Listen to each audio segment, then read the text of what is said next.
हाँ अभी इसमें ठीक है दो श्रुति अंकल का फोन ले ವಿ ಶ್ಯಾಮ್ ಸುಂದರ್ ಅವರಿಗೆ ವಿ ಶ್ಯಾಮ್ ಸುಂದರ್ ಅವರಿಗೆ ವಿ ಶ್ಯಾಮ್ ಸುಂದರ್ ಅವರಿಗೆ ವಿ ಶ್ಯಾಮ್ ಸುಂದರ್ ಅವರಿಗೆ ವಿ ಶ್ಯಾಮ್ ಸುಂದರ್ ಅವರಿಗೆ ಡೆಕ್ಕನೇಶ್ವರ್ ವಿ ಶ್ಯಾಮ್ ಸುಂದರ್ ಅವರಿಗೆ ಡೆಕ್ಕನೇಶ್ವರ್ ವಿ ಶ್ಯಾಮ್ ಸುಂದರ್ ಅವರಿಗೆ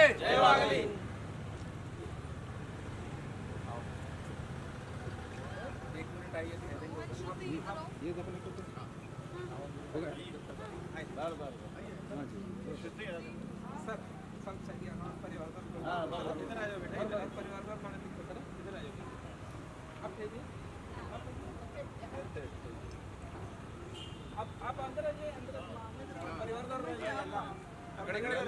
ಒಂದು ಗ್ರೂಪ್ ಆಗಲ್ಲ ಅವ್ರದ್ದು ಗಲ್ಲಿದವ್ರ ಸೌಂಡ್ ಒಂದು ಗ್ರೂಪ್ ಆಗಲ್ಲ ಅವ್ರದ್ದು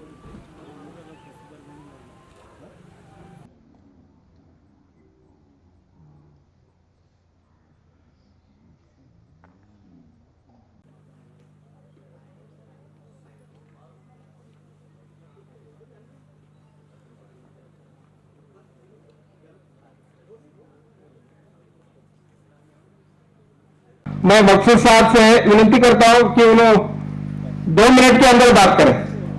इस स्टेज पर बैठे हुए सभी महापुरुष और मेरे सामने के जो ऑडियंस, कबीर खड़ा बाजार में लिए लुखाटी हाथ, घर जो अपना फूके चले हमारे साथ। तो मैं अभी नरसिंह राव साहब के घर गया था बी श्याम सुंदर साहब के बारे में मालूमात हासिल करने के लिए। तो नरसिंह राव साहब बोले जब उनका देहांत हुआ बोल के मुझे मालूम हुआ तो जहाँ रहते थे वहां गया मैं।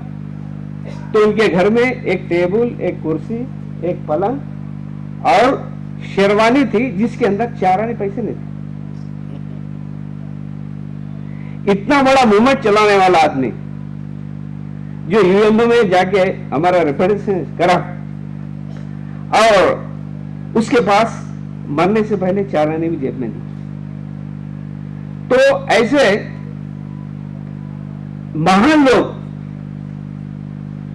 कुदरत का कानून है,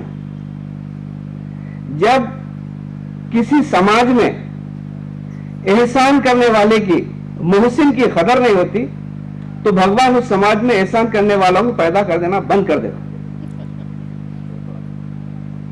तो बी श्याम सुंदर साहब ने जो काम किया है वो समाज के लिए एक एहसान है जिसको हम नहीं भूल सकते।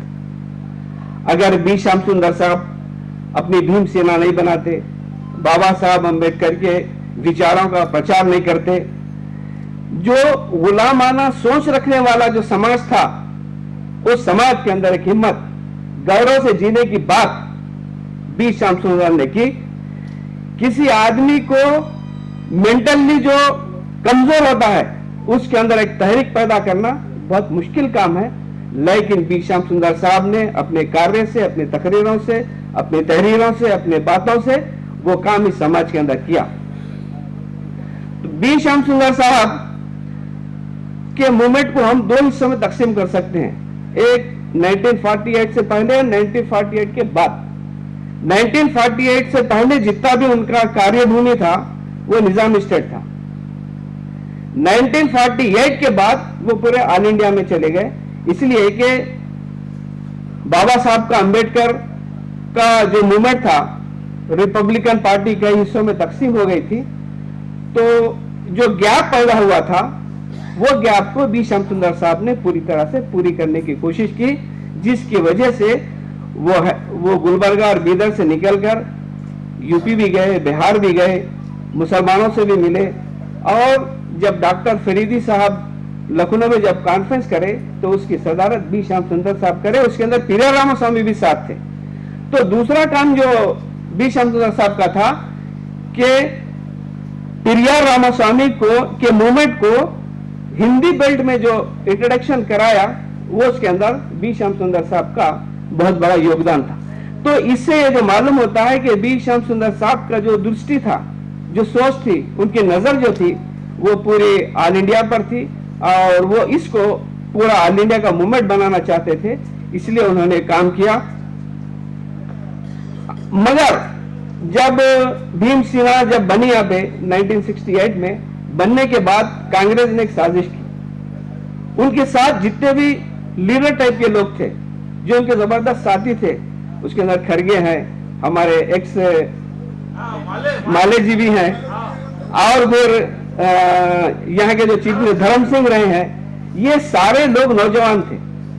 कांग्रेस ने क्या किया, इन नौजवानों को लेके उनको एमपी और एमएलए बना दिया। तो बी श्याम सुंदर साहब का मूवमेंट जो पर ऑल इंडिया फैल सकता था, वो सुकड़ गया, इसलिए कि जो करने वाले जो थे वो उन्होंने कांग्रेस लिया। और ये लोग भी सोचे कि बी श्याम सुंदर के साथ चलने का रास्ता बहुत कठिन है, हम जिंदगी भर एमएलए के काउंसलर भी नहीं बन सकते। तो उन्होंने सोचा कि चलो आसान है, वहां पर पावर तो उनको मिला, कांग्रेस में जाने से पावर मिला, मगर बहुत कुछ खोने के बाद मिला। वहां पे मान सम्मान भी खोना पड़ा, अपने समाज का सपोर्ट भी खोना पड़ा। बी श्याम सुंदर साहब ने जिस मूवमेंट को, जिस उठान थे और जिस मकसद के लिए उन्होंने काम किया था, उस मकसद को भी पीछे छोड़ देना पड़ा और थोड़ी बहुत रिजर्वेशन या इज्जत जो समाज में मिलते थे वो मिली। मगर हमेशा मूवमेंटों में ऐसा होता रहा है, उसके बावजूद भी बी श्याम सुंदर साहब कभी हारे नहीं, कभी हार नहीं माने, बल्कि वो कंटिन्यू मेहनत करते रहे। इसलिए जब 57 में पहला इलेक्शन लड़े तो जीतने वाले शंकर देव को 1,35,000 को चिल्ले वोट है, तो बी श्याम सुंदर साहब को 85,700 वोट है। उसके बाद 67 का जब इलेक्शन लड़े वो लोग, तो उस वक्त नेहरू खास तौर से टारगेट बनाकर, इसलिए कि बी श्याम सुंदर का मूवमेंट यूपी और बिहार तक भी चले गया, तो उन्होंने बोले कि बाबा साहब जाने के बाद फिर एक नया बाबा साहब अगर पैदा हो जाएगा और ये अगर ये एमपी बन जाएगा तो फिर इसकी बात पूरे देश में जाएगी। टारगेट बनाकर एक मर्तबा बीदर का दौरा करके नेहरू को आना पड़ा कि क्या भी करना है, बी श्याम सुंदर को पार्लियामेंट में आने नहीं देना है। तो इस तरह की साजिश करके हुई, लेकिन उसके बावजूद भी बी श्याम सुंदर अपनी लगन, मेहनत और कुर्बानी से वो काम करते रहे और आखिर वक्त में कार्य चलते रहा। वक्त का तो मैं शिकायत नहीं करता, इसलिए कि जितना टाइम दिया उसमें बात करने की कोशिश कर रहा हूं। मैं कबीर के एक दोहे से अपनी बात को खत्म करता हूं। मैंने देखा एक अजूबा, मुर्दा रोटी खाए, समझाने से समझित नहीं, मार पड़े और चल आए। जय भारत, जय मूल्य। సమాంతర భారత్ టీవీని సబ్స్క్రైబ్ చేసుకోండి. మరిన్ని అప్డేట్స్ కోసం పక్కనున్న గంట నొక్కండి.